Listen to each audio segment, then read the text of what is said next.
নমস্কার বন্ধুরা, কেমন আছো সবাই? আমার নতুন আরেকটি ভিডিওতে তোমাদের সকলকে স্বাগত জানাই। তো বন্ধুরা, আজকে চলে এসেছি আরও একটি রেসিপি নিয়ে। তো সাধারণত না ঘরে মাংস আনলে হাড়ে মাংসগুলো সবাই খেয়ে ফেলে, আর এই যে একদম কি বলে এগুলোকে, একদম বোনলেস চিকেনগুলো কেউ খেতে চায় না। তো আজকে ভাবছি এই চিকেন দিয়ে এমন একটা দুর্দান্ত রেসিপি করব, সবাই কিন্তু আঙুল চেটে পুটে খাবে। তো কি সেই রেসিপি, সেটা দেখতে হলে তোমাদের কিন্তু ফুল ভিডিওটা দেখতে হবে। তো চলো বন্ধুরা, শুরু করে দিই। তো এখানে মোটামুটি ওই 2 থেকে 250 গ্রাম মতন বোনলেস চিকেন আছে। তো আর এখানে আলু কেটে নিয়েছি ডুমো ডুমো করে, এই যে এইভাবে। পেঁয়াজ কেটে নিয়েছি ঝিরিঝিরি করে, টমেটো, আর এখানে একটু কুচো করা পেঁয়াজ আর কুচো করা কাঁচা লঙ্কা, আর আদা রসুন তো রাখছেই। এই দিয়েই শুরু হয়ে যাবে আজকের রেসিপি। তো চলো রেসিপিটা শুরুই করে দিই। তো প্রথমে এই চিকেনগুলো একদম কিমা করে নেব। তো চিকেন কিমা করার জন্য এটাকে একদম এই যে মিক্সিতে দিয়ে দিলাম, আর এটাকে একদম পেস্ট করে নেব। তো এই তো চিকেনটা একদম পেস্ট করে নিয়েছি। এখন দিয়ে দেবো একদম মিহি করে কেটে রাখা কুচনো পেঁয়াজ আর মিহি করে কেটে রাখা কাঁচা লঙ্কা। তো তোমরা এর মধ্যে পুদিনা পাতাও কুচিয়ে দিতে পারো আর ধনে পাতাও কুচিয়ে দিতে পারো। তো আমার কাছে নেই, আজকে আর দিলাম না। আর দিয়ে দেবো এখানে একটু আদা রসুনের পেস্ট, হাফ চামচের মতন আদা রসুন বাটা দিয়ে দিলাম। সাথে দিয়ে দেবো স্বাদ মতো লবণ,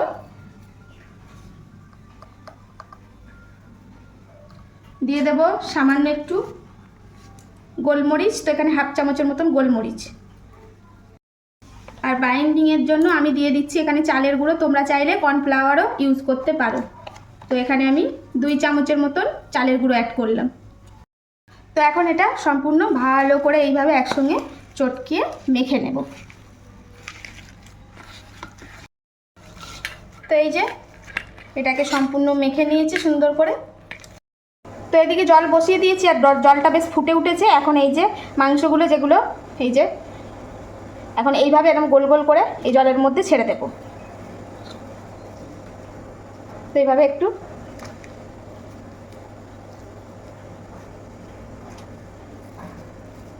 তো এইভাবে সম্পূর্ণ এইভাবে গোল গোল করে করে এই জলের মধ্যে দিয়ে দেব। তো এই দেখো একদম কোপ্তাগুলো কিন্তু চিকেন কোপ্তাগুলো রেডি হয়ে গেছে। আর যখনই দেখবে রেডি হয়ে গেছে, এগুলো না উপরে ভেসে আসবে। দেখো এখন কেমন ভাসছে, দেখছো তো? তো এই যে হয়ে গেছে, মিনিট 3 মধ্যেই কিন্তু এগুলো হয়ে যায়। তো এখন এইভাবে সম্পূর্ণ জলটাকে ঝরিয়ে একটা প্লেটের মধ্যে এইভাবে তুলে নেব। তো দেখো কি সুন্দর হয়েছে না? তো এইভাবে সবগুলোই এখন জল ঝরিয়ে ঝরিয়ে তুলে নেব। তো তারপরে এই যে কড়া বসিয়ে দিলাম, আর এখন কড়ার মধ্যে দিয়ে দেব বেশ খানিকটা সরিষার তেল। তো এই তো তেল গরম হয়ে গেছে। এখন এই যে ডুমো করে কেটে রাখা আলুগুলো এই তেলের মধ্যে ছেড়ে দেব। আলুগুলো এখন তেলের মধ্যে দিয়ে একটু ভালো করে ভেজে নেব। তো আলুটা এই যে একটু লাল লাল করে ভেজে নিয়েছি। এখন আলুটা এই যে তেল ঝরিয়ে তুলে ফেলব। তো এখন এর মধ্যে দিয়ে দেব 2টো এলাচ, 2টো লবঙ্গ, একটু দারচিনি ফোড়নের জন্য, আর দিয়ে দেব কুচিয়ে রাখা পেঁয়াজ। তো এখানে আমি 2টো পেঁয়াজ কুচিয়ে নিয়েছি মিডিয়াম সাইজের। তো পেঁয়াজগুলো এবারে একটু ভেজে নেব। তো পেঁয়াজটা লাল লাল করে ভেজে নিয়েছি। এখন এর মধ্যে দিয়ে দিচ্ছি বড় টেবিল চামচের 1 চামচ মতন আদা রসুনের পেস্ট। তো আদা রসুনের পেস্টটা দিয়ে একটু নাড়িয়ে চালিয়ে নিলাম। এখন দিয়ে রাখবো কুচিয়ে রাখা টমেটো। তো এখানে 2টো মিডিয়াম সাইজের টমেটো নিয়েছি, আর একদম পাতলা পাতলা করে কেটে নিয়েছি। তো এই তো টমেটোটাও দিয়ে একটু কষিয়ে নিলাম। এখন এর মধ্যে সমস্ত রকমের মশলাগুলো দিয়ে দিতে হবে। প্রথমেই দিয়ে দেব স্বাদের জন্য লবণ। তো লবণটা আন্দাজ অনুযায়ী দিতে হবে। তারপরে দিয়ে দেব এখানে পরপর করে সমস্ত রকমের যে সমস্ত গুঁড়ো মশলারা সাধারণত আমরা দিয়ে রান্না করি, যেমন হলুদ দিয়ে দিলাম এখানে 2 চামচের মতন, ছোটো চামচে, এগুলোকে 4 চামচই বলবে। এবারে যে যেমন লঙ্কা খেতে চাচ্ছ সেই অনুযায়ী এখানে আমি 2 চা চামচ মানে 1 চামচের মতন লঙ্কার গুঁড়ো হয়ে গেল। দিয়ে দেব 1 চামচ জিরের গুঁড়ো,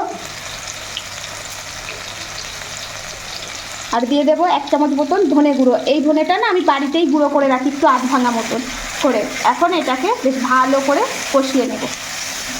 মশলাটা কষাই হয়ে এসছে। এখন স্বাদ ব্যালেন্স করার জন্য সামান্য একটু চিনি দিয়ে দিলাম।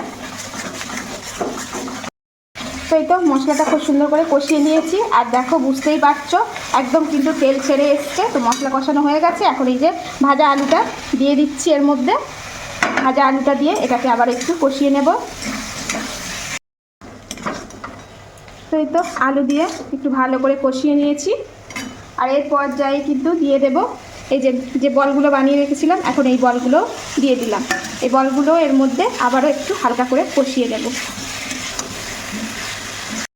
তাই তো এত সুন্দর করে কষিয়ে নিয়েছি, আর এখন এর মধ্যে দিয়ে দেব জল।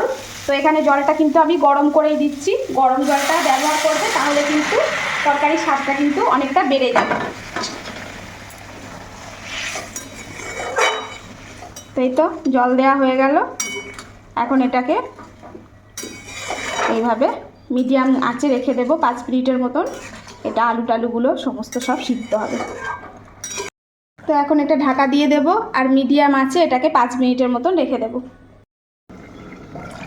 তো এই তো মিনিট 5 মতন ঢেকে রেখে দিয়েছিলাম, একদম কিন্তু সম্পূর্ণ হয়ে গেছে। আর এই পর্যায়ে দেখতে হবে যে আলুটা গলেছে কিনা। আলুটা একদম সুন্দরভাবে গলে গেছে। এখন এর মধ্যে দিয়ে দেব শেষ পর্যায়ে গরম মশলার গুঁড়ো।